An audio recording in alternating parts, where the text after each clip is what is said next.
Então eu queria primeiro agradecer mesmo todos esses dias que nós passamos aqui, fomos muito bem recebidos. Acho que os paraenses são muito calorosos, deve ser por causa do calor mesmo, né? O calor entra e depois ele tem que sair de alguma forma, né? Eu percebi, até comentei com os meninos, a gente tem viajado muito e a impressão que eu tive aqui nas universidades foi a melhor possível, né?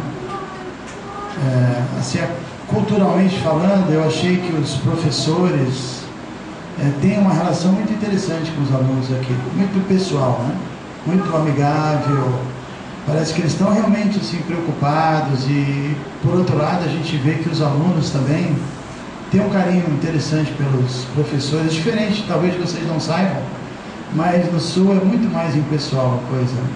A gente vai, todo mundo gosta, mas você não vê um professor ali indo na frente, fazendo um fechamento bonito e agradecendo e aquela coisa, e todo mundo aplaudindo. Aqui eu vi isso em todo lugar que eu fui, e é assim, para nós que seguimos uma cultura na qual a autoridade é uma coisa muito apreciável, né? Porque a gente pode aprender muito assim, com os superiores, né? Isso na Índia é muito forte, e a ideia do mestre, né? O preceptor, uma pessoa que nos ajuda tanto, e a gente vê que isso está se perdendo. E aqui no Pará, eu quis registrar isso porque eu realmente achei muito interessante.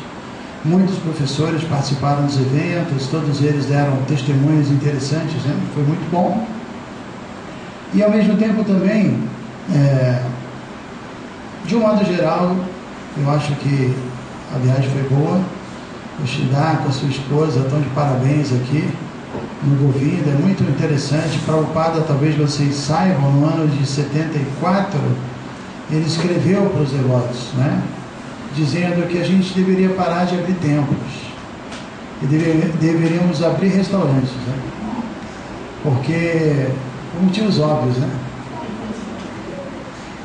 E Prabhupada também dizia que nós conseguiríamos uma conquista cultural e não religiosa. Assim, a cultura védica está impregnada de espiritualidade no canto, na alimentação e qualquer coisa. Então não precisamos assim nos preocupar com esse lado, que isso já está assim, presente em tudo, né? E a gente vê que as pessoas vêm aqui, comem assim, uma comidinha tão saborosa, com uma energia tão assim pura, né? Que está dentro de todo o nosso conceito filosófico. E é interessante mesmo que não haja templo, porque chega à noite, saem as mesas, né? Aí vira assim, o testemunha de Govindá, né? A igreja da testemunha de Govindá, né? O Govinda de manhã e à noite testemunha de Govindá. Parece uma igrejinha, toda sentadinha, né? Pastor aqui tentando passar uma mensagem, né? Funciona, né? Porque nosso mestre espiritual, Srila Prabhupada, ele dizia também que nosso movimento é literário. Então a coisa mais importante é o estudo das escrituras, é compreender essa filosofia, porque esse conhecimento muda todo nosso paradigma, né? Então, em qualquer lugar a gente pode se reunir, conversar, cantar, e ler um verso, e refletir em cima de um texto, e discutir. Então, acho que às vezes a gente perde um pouco de tempo com a ideia de um templo e toda aquela questão, né, aquela indianização, né, religiosa. Isso, talvez os devotos possam fazer na sua própria casa. Cada um pode ter seu templinho, seu altar, que isso também é importante. E o tempo que a gente estiver junto, é importante a gente aproveitar com literatura, com estudo e com o canto do Mahamantra, que não é diferente de Krishna. Isso a gente tem visto. E eu também estou viajando, lançando esse livro, que, como eu disse, não é um tema tão simples assim. Esse livro chama-se Chaitanya Shataka e trata sobre as glórias da última encarnação de Krishna, que veio à Terra, chamado Chaitanya, que veio nos primórdios dessa atual era que nós vivemos, a era de Kali. Esses dias nós falamos sobre a era de Kali, hoje falamos, né? A era de Kali começou há 5.000 anos, mais ou menos, e Chaitanya, Krishna, veio há 500 anos. aliás, há 500 anos, ou seja, nos primórdios, porque a Era de Kali vai durar 432 mil anos. Então, um período muito, ele veio no comecinho. E o que Krishna, na forma de Chaitanya, veio fazer? Ele veio cumprir com, diríamos assim, duas promessas que ele faz no Bhagavad Gita. Ele promete que quando há um declínio do Dharma, da religiosidade, da espiritualidade, e uma ascensão predominante da irreligião, ele vem a esse mundo para salvar os devotos desses perigos, né? E não só salvar os devotos, não só cumprir com essa promessa, mas ele vem ajudar os devotos a desenvolverem o amor puro por Deus, por Ele mesmo. Porque a meta é essa. A meta não é só assim, sermos religiosos e seguirmos regras, né? E aceitarmos algum tipo de fé. Isso é muito importante também. Mas a gente tem que ir além disso, né? A gente tem que despertar nossa consciência de Deus, nosso amor a Deus. Essa é a natureza nossa. Quando perguntaram para Chaitanya qual é a natureza da diva, diva significa o verdadeiro eu, a centelha. Qual é a natureza? Ele disse, Divera Swarupahai Krishnera Nityadas, que a verdadeira natureza da diva é Krishnera, de Krishna, Nitya, eterno, Dasa, servo. Então nós temos uma relação de amor espiritual eterno com Deus. Esse amor se manifesta com o serviço. Isso é a nossa natureza. Quando tiramos todas as roupagens, as máscaras, as coberturas que revestem a alma, quando ela se manifesta em seu estado puro, ela é uma amante de Deus. Ela serve a Deus por amor puro e espontâneo. Então essa é a nossa natureza. Agora Krishna também tem sua própria natureza. E a natureza de Krishna também é igual à identidade viva. Ele é um servo amoroso do seu devoto, né? Ele é Bhakta Vatsalya. Significa que ele é muito afetuoso, muito amoroso com seus devotos.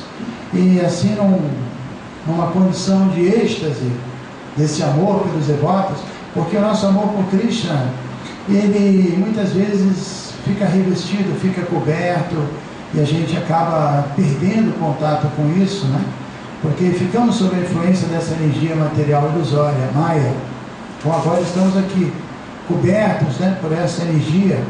Mas Krishna nunca se influencia, então o amor dele é sempre puro e é sempre infinito. Ele não tem esse problema que nós temos. Embora nós não possamos muitas vezes manifestar, ele sempre manifesta esse amor por nós e sempre está preocupado em nos resgatar, em nos proteger, né?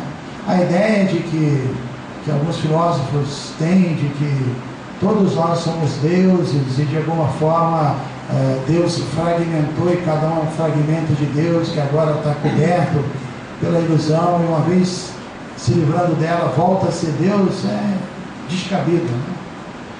Deus, assim, se a gente acreditasse nessa teoria, essa energia ilusória seria maior do que Deus, porque ela estaria influenciando Deus. Como é isso? Não existe nada maior do que Ele. Então, um exemplo que a gente costuma dar é que, às vezes, num dia nublado, dá a impressão de que as nuvens cobriram o sol, né? Mas, na verdade, não é isso que aconteceu. As nuvens estão cobrindo os nossos olhos, né? O sol é muito grande. Ele nunca estaria coberto pelas nuvens, até porque as nuvens são uma criação do próprio Sol, né? Que evapora a água. Então essa energia ilusória que é tão difícil da gente não se encantar por ela, e não se iludir, não se apegar, ela é uma nuvem de Krishna. E ela pode nos cobrir, mas ela nunca vai cobrir Krishna. Krishna mantém a sua posição como Sol, inalterado. E a relação dela, de Krishna, dele, conosco é de amor puro. E nesse, assim, êxtase de amor puro pelos devotos, Krishna veio há 500 anos. E ele veio numa forma que é considerada muito especial. A cada era, de tempos em tempos, como ele mesmo diz no Bhagavad Gita, Yuge Yuge, Sambhavama Yuge Yuge, né? Krishna vem. Então as encarnações de Krishna são tantas quanto as ondas do mar, ou seja, infinitas, sempre vem. Só que essa encarnação dourada de Krishna Chaitanya é considerada entre todas elas a mais misericordiosa de todas. É o tsunami, né? Transcendental, né? É a onda maior. Porque ele não veio exigir nada, ele veio dar esse amor que eu falei sobre ele, esse amor puro, esse êxtase amoroso. E ele veio, na verdade, mostrar, nos ensinar a diferença de dois tipos de amor. Amores puros, eu estou falando, né? Que é um amor que se chama Acharya Prema e o outro se chama Madhurya Prema. Aí é a parte que eu acho que o pessoal que está visitando a primeira vez vai ser um pouco difícil acompanhar. Porque a palavra Acharya significa opulência, né? E Deus certamente é totalmente opulento, ele é chamado de Bhagavan, é pleno de todas as qualidades, né? Então a alma, mesmo estando nesse mundo, ela pode aprender sobre Deus, ela pode seguir princípios regulativos, regras, e se purificando e desenvolver essa consciência de Deus, mas Deus sendo todo poderoso, todo opulento, e ele desenvolve esse amor, mas é um amor de um servo que tem uma relação de muito respeito, de muita reverência por Deus, né? E esse amor, embora as escrituras digam que é um amor puro, ainda assim ele é um pouquinho enfraquecido por um sentimento de um pouco de temor excessivo, né? Porque Deus é muito poderoso, ele é muito grande, e eu sou muito pequeno, e eu sou um servo dele, mas essa relação de muito respeito, muita reverência, também produz um sentimento de medo, e o sentimento de medo produz um certo afastamento, né? O servo que ama, mas tem medo, ele se anula muitas vezes, né? Então, apesar de ser puro esse amor, chamado Acharya Prema, como eu disse, ele é enfraquecido por esse receio, por esse medo. E antes da vinda do Sr. Chaitanya, Krishna, como eu disse, já havia vindo muitas vezes e deixado muitos ensinamentos, e ele ensinou esse caminho de amor a Deus, mas nesse conceito majestoso de reverência e respeito infinito, porque a nossa condição agora, a gente precisa desenvolver isso. Só que dessa vez, como Chaitanya, ele veio manifestar um outro tipo de amor, que está muito além dos princípios regulativos, muito além das regras e regulações, e muito além desse sentimento de temor, que é chamado de Madhurya Prema, que é um amor espontâneo, um amor no qual é tão intenso que o devoto ele fica sob a influência de uma energia chamada Yogamaya, e ele acaba até esquecendo que Krishna é todo poderoso, é Deus, e começa a amá-lo de uma forma muito íntima, ou como um filho, ou como um amigo, ou até como um amante, um conjugal, né? Isso é muito bem descrito no Chaitanya Charitamrita, uma coleção de livros que está esgotado, mas é assim, muito interessante mesmo. Então existem esses dois amores. Esse amor chamado Acharya Prema, que é baseado no respeito, no poder e na supremacia de Deus, ele existe nos planetas espirituais chamados Vaikunthas. Na Bíblia mesmo se fala que há muitas moradas na casa do meu pai, né? Então a gente tem o mesmo conceito que no mundo espiritual existem muitas moradas, muitos planetas espirituais chamados Vaikuntha, e existe um planeta acima de todos, que é o mais elevado de todos, que se chama Goloka, Goloka Vrindavana. E nesse planeta, e unicamente nele, Krishna está na sua forma original de Govinda, de dois braços, tocando uma flauta, e ele executa os passatempos mais íntimos, e é lá que ele intercambia relacionamentos mais íntimos, como com sua mãe, seu pai, seus amiguinhos, irmão, e suas consortes, que são as devotas mais avançadas de todas, as Gopis, as vaqueirinhas. Então esse amor nunca havia sido revelado nesse mundo, ninguém tinha ideia disso. Todo mundo só via Krishna como Vishnu, aquela forma de 4 braços, né? Já viram, né? Narayana, cuja esposa é Lakshmi, a deusa da fortuna, e todo mundo reverencia e serve com muito respeito. E para isso existe um processo de Bhakti chamado Vaidhi, regras e regulações. Através de Vaidhi Bhakti você pode se promover Vaikuntha. O máximo que até hoje uma alma que viveu por todo esse tempo no mundo material conseguiu é chegar num planeta chamado Vaikuntha. Mas a partir do aparecimento de Chaitanya, ele deu a possibilidade de a gente ir além desses planetas e alcançar um planeta mais elevado, que é chamado, como eu disse, Goloka Vrindavana, que é o Krishna Loka, planeta direto de Krishna, e que para entrarmos lá a gente tem que ultrapassar as regras e regulações. Quando a gente fala em ultrapassar, a gente não fala em desconsiderar, né? Ultrapassar significa que depois de você chegar nesse nível, você continua, né? Não é que você não precisa seguir regras, não precisa e vai direto. Não, ultrapassar significa que você faz tudo e chega uma hora você ainda vai mais à frente, né? Que é essa relação espontânea, que isso é chamado Radhanuga Bhakti, é a devoção amorosa, assim, baseado na emoção espiritual, no amor espiritual.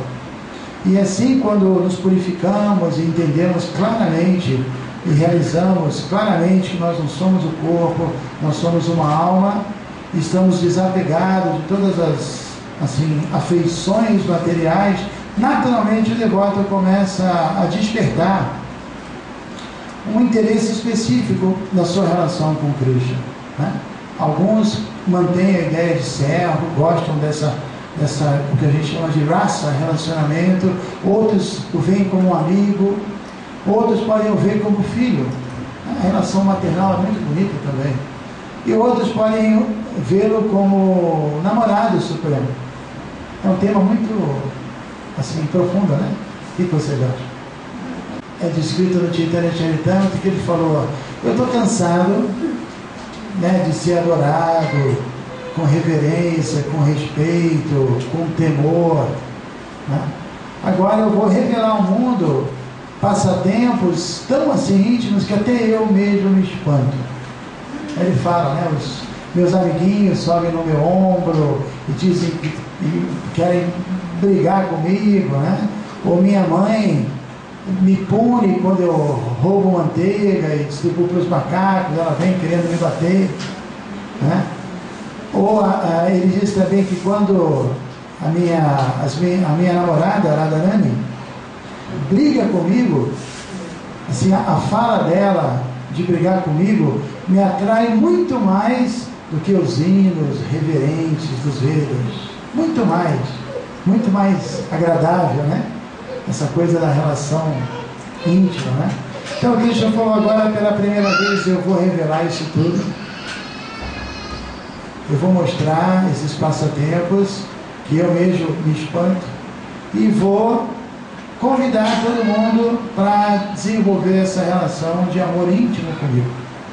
Então basicamente esse é o tema que esse livro fala. Chaitanya Shataka são 100 versos escritos por um maior dos eruditos da época, assim, um guru, assim, na verdade uma encarnação de Brihaspati, que é o guru dos semideuses, é o maior erudito de todos.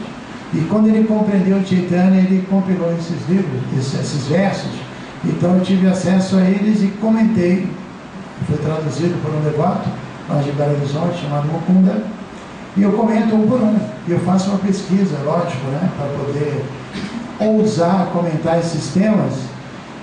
E voltando um pouco sobre Chaitanya, é importante entender que dentro da filosofia Vaishnava tem 2 conceitos muito interessantes, que é o Ashraya e o Vishaya, né? Ashraya é o amante e Vishaya é o objeto do amor. O objeto do amor. Então todos nós somos Ashrayas, amantes de Krishna, e Krishna é Vishaya, ele é o objeto. Só que Radharani, dentre todos os servos de Krishna, ela é Parama Ashraya, ela é amante suprema. E a posição dela é muito especial, porque na relação dela com Krishna, ela acaba desfrutando muito mais. Porque Krishna, sendo o que é, totalmente qualificado e de infinitas qualidades, ela tem essa oportunidade, né? De ela que tem mais amor, ela que tem mais consciência de Krishna. A gente usa muito esse termo, ninguém é mais consciente de Krishna do que Radharani, né? Nem Krishna. Radharani é mais consciente de Krishna, ele entendeu isso, aí ele quis conhecer a consciência de Krishna dela. Mas então, voltando sobre isso, ela é Paramashraya, suprema amante de Krishna, e Krishna ficou muito curioso, falou, poxa, a posição dela como desfrutadora de mim é muito mais privilegiada do que a minha posição, porque eu sou a suprema personalidade de Deus. É como exemplo do mel, né? O mel é doce. Todo mundo pode provar o sabor do mel, menos o mel, né? Menos o mel. Então Krishna é Madhava, ele é esse mel supremo, ele é Madhu. A gente canta Radha Madhava, né? E ele é esse mel supremo, e ninguém desfruta mais desse mel do que Radharani. E ele ficou muito curioso. Pô, peraí, como é a posição dela? O que ela sente por mim, né? Qual é a felicidade que ela experimenta? E como ela me vê? Muito interessante isso, né? Acho que os amantes às vezes se perguntam, né? Como é que me vê, né? E o Kyuri, também ela, também a Rosa, que são músicos. Eu sempre costumo dar exemplo que você vai fazer um show, aí você passa o som, né? E você quer saber como o pessoal está ouvindo. Você não pode sair do palco, porque se você sair, você não vai tocar, né? Então, você não tem como ver, né? Então, o Krishna é mais ou menos assim, né? Como ela me vê na posição dela, né? Eu estou aqui, eu sou Krishna, mas na ótica de Radharani, como é que ela me vê? Então, ele ficou curioso com isso. Antes disso, é importante a gente também lembrar que a filosofia de Chaitanya é chamada Achintya Veda Veda Tattva. Achintya significa inconcebível, Veda a Veda, igual e diferente, Tattva. Ou seja, a verdade é que tudo é Deus e ao mesmo tempo não é. Porque tudo é uma energia dele. Enquanto energia, tudo é uma manifestação dele. Mas ele é a fonte da energia, está além disso, tem a sua própria existência pessoal. Embora tudo tenha também uma natureza divina e seja parte de Deus. Então, Chaitanya veio apresentar isso, o igual e diferente simultâneo. E o próprio Chaitanya é a personificação dessa filosofia. Por quê? Porque ele é Krishna e sua energia, chamada Ladini Shakti, né? Krishna, ele é Shaktiman, o energético. E Radharani é a Shakti, a energia dele. Ela é Ladini Shakti, energia de prazer dele. Então é dito que eles se separaram eternamente, o energético e a energia. E agora se uniram novamente na forma de Chaitanya. Então Chaitanya é e não é Krishna, é e não é Radharani. São os dois juntos. Às vezes ele manifesta a natureza dele mesmo como Krishna, e às vezes ele manifesta a natureza de Radharani. Então é inconcebível, é uma forma que personifica essa própria filosofia do igual e diferente simultâneo, não é, Shirada? É muito interessante. Então acho que o tema é muito complexo, eu não sei até que ponto, né? Vocês têm que comprar o livro e ler, porque é muito bom. Mas eu só queria concluir dizendo aqui, então, para tentar entender pelo menos que Krishna, ele ficou muito curioso, para não dizer encafifado. Tem essa palavra? Tem, né? Falou, poxa, como ele ficou assim, desejoso, ávido de experimentar três coisas, né? Ele quis saber as próprias glórias de Radharani, que a posição dela de amante suprema é tão gloriosa que ele quis estar na, entre aspas, pele dela, né? Depois ele quis entender a doçura dele mesmo, vendo da ótica dela. e depois ele quis experimentar a felicidade que ela experimenta, que ninguém mais experimenta. Então ele veio, o próprio Krishna veio e roubou dela, diríamos assim, né, o humor dela, o espírito dela, e veio com o sentimento dela para poder entendê-la. Então nesse êxtase, e como Radharani é a mais misericordiosa, ninguém chega a Krishna a não ser através dela, né? Ele veio internamente experimentar isso tudo, e externamente ele veio propagar o cantar do Mahamantra e resgatar todas as almas dessa era e convidar todo mundo a voltar para o mundo espiritual. Então isso tudo é muito profundo, é muito íntimo, é muito confidencial, e esse grande autor, Sarvabhauma Bhattacharya, entendeu isso muito bem e compôs 100 versos que descrevem a beleza, os passatempos, a missão e todas essas tapas que a gente chama, essas verdades mais íntimas, em 100 versos. E a história também que esse livro se manifestou foi muito interessante, porque Chaitanya, para quem já leu alguma biografia dele, sabe que quando Chaitanya, para propagar assim, o cantar do Mahamantra, ele aceitou a ordem de vida renunciada, como um Swami, né, um sannyasi, para poder ser ainda mais respeitado e facilitar o trabalho dele. E logo que ele aceitou essa iniciação, ele saiu de Navadvipa e foi visitar uma cidade relativamente próxima, talvez a pé, sei lá, umas 20 horas, isso não é muito lá, né? Chamada Jagannatha Puri, onde tem a forma de ser Jagannatha, a deidade de Jagannatha, que é muitíssimo especial. E alguns devotos seguiram ele nessa viagem, até que quando estava se aproximando, ele deu um perdido em todo mundo e saiu correndo e falou: quero chegar sozinho lá, não quero ninguém, se adiantou.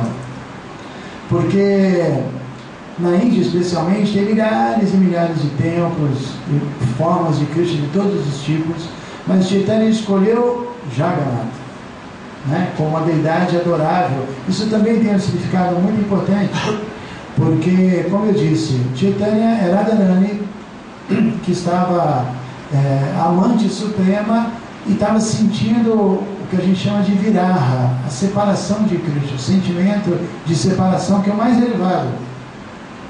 E seu Jagannatha, por outro lado, é uma forma de Krishna que está sentindo saudades de Radharani, que está no êxtase da separação de Radharani, por isso ele está com os olhos abertos e aquela mãozinha encolhida, né? Que ele está num êxtase muito particular de separação de Radha e Chaitanya Krishna. Aliás, Chaitanya Radha com separação de Krishna, Jagannatha é Krishna com separação de Radha. Então quando ele entrou no templo e viu seu Jagannatha, ele entrou num êxtase, né? E desmaiou, e houve toda uma comoção ali, uma química espiritual entre Chaitanya e Jagannatha. E aí os seguranças lá viram essa figura entrar e dançar e chorar e desmaiar, pensaram que ele era uma pessoa muito comum e quiseram tirar ele do templo, porque estava criando uma certa confusão. Mas o superintendente do templo, chamado Sarvabhauma Bhattacharya, que é esse autor do livro, percebeu que ele era uma pessoa muito especial, muito refulgente, muito bela, ele era muito alto, tinha um corpo dourado, o nome dele era Gauranga, olhos grandes, né? Ele era muito jovem, 20 e poucos anos.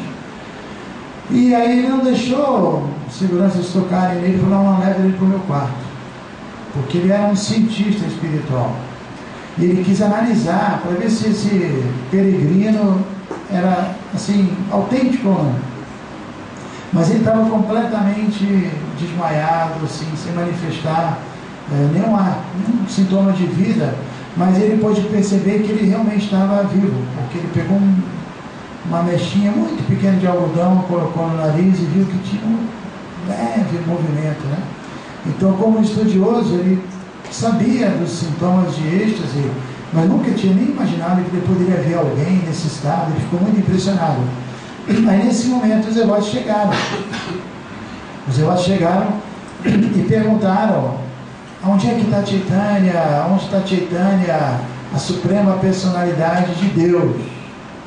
Aí esse superintendente, que era um grande erudito, mas era um lógico, era um acadêmico espiritual, ele não gostou de ouvir que estavam dizendo que ele era Deus, né? A reação dele foi correta, né? Não é assim que todo mundo é Deus, como é isso? Ele falou, olha, a Titânia está lá no meu quarto, mas esse tal de Suprema Personalidade de Deus, não é assim não. Quem disse que era Deus? Aí um dos devotos, chamava Gopinath Acharya, era cunhado dele, tinha mais intimidade com ele, e falou, não importa, né? Ele perguntou para o cunhado, você pode me provar que era Deus?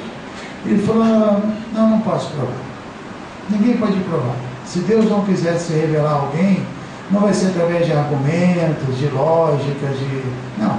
Mas se ele, por acaso, der a misericórdia para você, você vai entender. Eu não posso provar nada. Isso é um exemplo para a gente. A gente quer convencer alguém, não é por aí, né?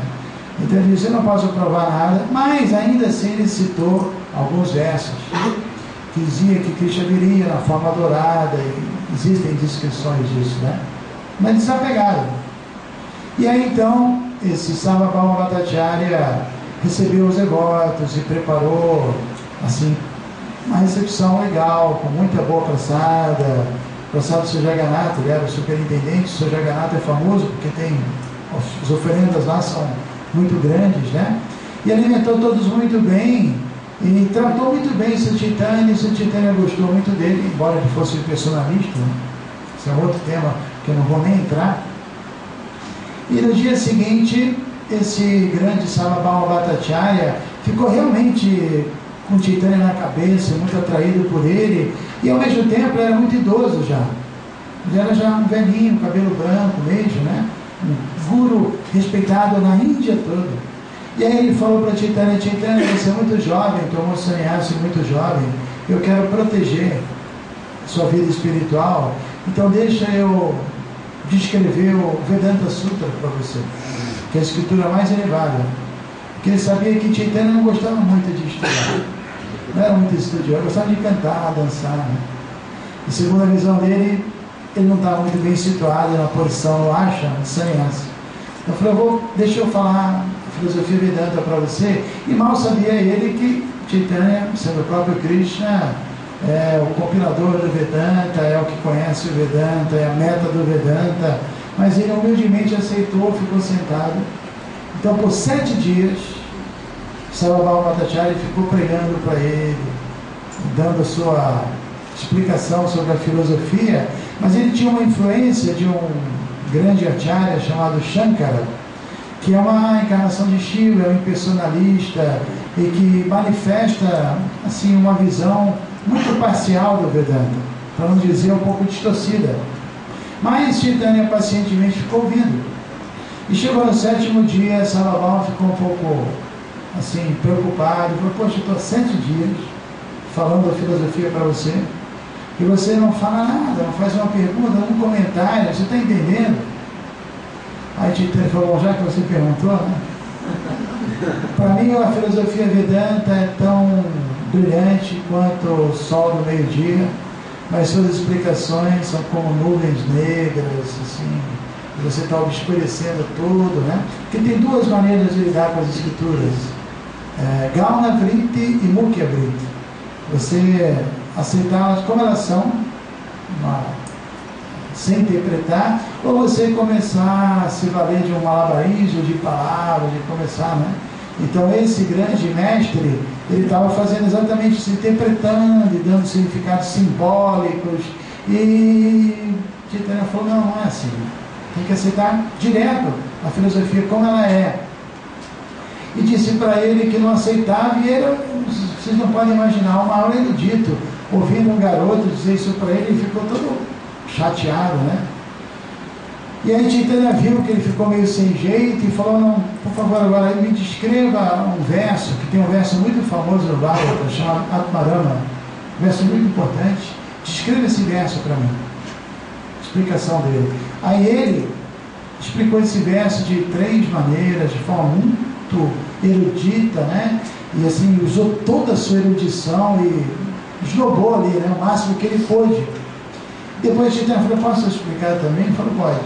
Aí Chaitanya deu umas, sei lá, 7 ou 15 explicações, sem tocar na dele, explicações muitíssimo mais profundas, mas assim, de uma profundidade que a cada, assim, explicaçãozinha dele, esse devoto Sarvabhauma, que não era um devoto na época, começou a reconhecer mesmo a posição dele, e aí ele se rendeu, e ele oferece reverências a Chaitanya, e quando ele levanta, Chaitanya tinha manifestado uma forma, que é a forma que está na capa desse livro. Chama-se Sadbudja, 6 braços. Então aqui vocês vão ver o próprio Krishna tocando a flauta com 2 braços. Vocês vão ver Ramchandra carregando o arco e a flecha, que é a encarnação da era de Satya, né? E o próprio Chaitanya adorado carregando o bastão e o potezinho chamado Kamandalo. Então ele viu aquela forma, e tão logo ele pôde ter um darsha, né? Ver essa forma direta de Krishna, toda a verdade mais profunda foi despertada internamente.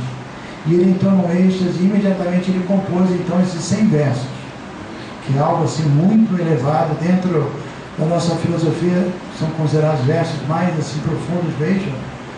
Como eu já disse, que fala da forma, fala dos passatempos, das lilas, das qualidades, né? Dos nomes, dos associados também, ele fala muito dos devotos e do cantar do Mahamantra. E então eu comentei esses 100 versos e fiz uma introdução que no começo ia ser pequena, mas eu me inspirei, fiz uma introdução bastante grande que fala das glórias de Radha e Krishna para poder situar o leitor, né? Bom, é isso.